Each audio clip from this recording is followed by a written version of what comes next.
Hello, today I'm going to be reading my personal review of Bartholomew's Song. The short film, Bartholomew's Song, tells the story of pre-programmed human workers stuck in a factory making doorstops. The pre-programmed humans work flawlessly and match each other's movements almost perfectly. The workers take orders from an authoritative voice over a loudspeaker when creating the doorstops. One of the workers, worker number 467, starts working faster, walking faster, and begins to discover individuality and real life as the others stay the same. The first thing I noticed when watching this short film was the distinguishable sounds. Sound is used heavily throughout this film, whether it's the sliding of a foam block against the table or the swift whoosh of air coming from the robotic door. All of the sounds are very encapsulating throughout the entire film. One of the main sounds heard in the film is the female authoritative voice over the loudspeaker. The loudspeaker releases orders and instructions to the workers as they subconsciously create the doorstops. The loudspeaker, to me, almost represents an authoritative figure or leader. It reminds me of a prison loudspeaker outside, shouting orders at the inmates while at the prison.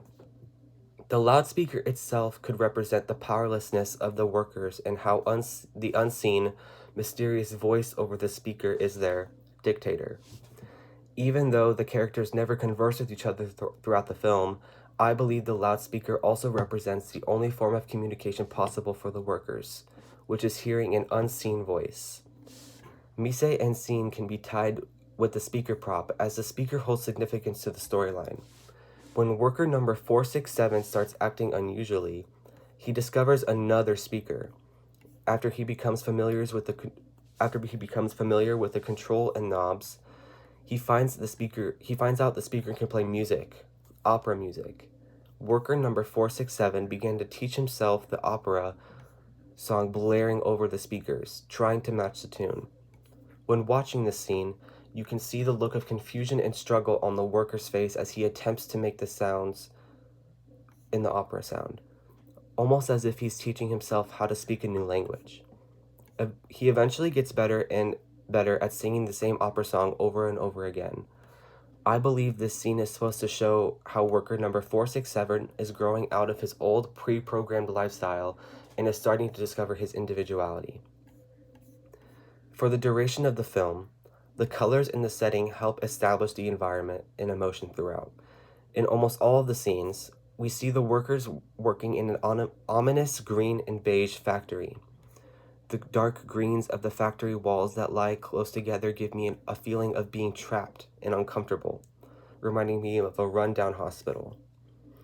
The same green and beige colors are seen until the very end when the climax arrives.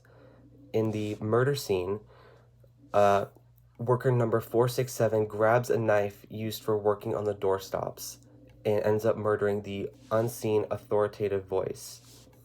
As she dies, we see a large pool of dark red blood, a color new to this film. The dark red blood could represent a raw, new emotion for worker number 467, expressing how he was finally free to think for himself and be himself.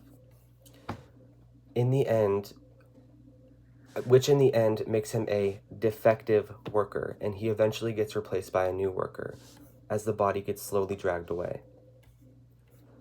In conclusion, Bartholomew's Song is a significant example of how filmmaking can include more real-life aspects that also tie in with the storyline.